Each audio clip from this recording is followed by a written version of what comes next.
मी अनंतकुमार उत्तमराव ढोरे, मी राहणार वैराग.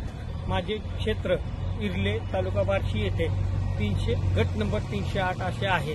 या क्षेत्रामध्ये पुढच्या 1 एकरामध्ये आम्ही उत्कर्षसाठी प्लॅन टाकलेला आहे बियाणं प्रोसेसिंग युनिटचा.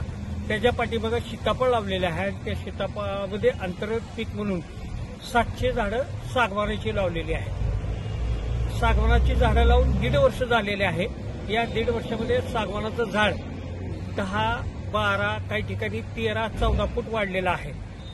परंतु आज आम्ही जाऊन पाहिलं असता काही समाजकंटकांनी ती काही झाडं, जवळजवळ 20 झाडं जी आहेत निम्म्यातनं मोडून टाकलेली आहेत. माझी कोरफळे येथे नुकतीच एक द्राक्षबाग फवारली आणि त्यांचं लाखो रुपयाचं नुकसान झालेलं आहे.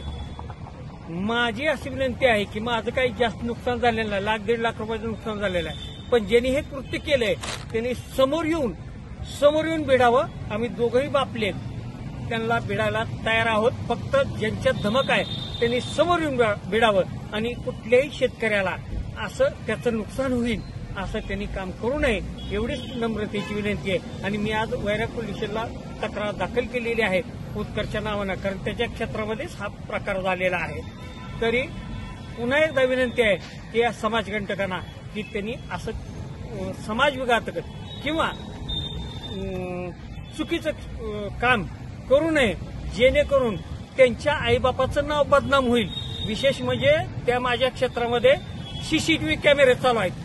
ते सीसीटीव्ही कॅमेऱ्याचं फुटेज मी 101% 8 ते 10 दिवसात कबूल नाही केलं तर ते सीसीटीव्ही फुटेज मी ओपन करणार आहे.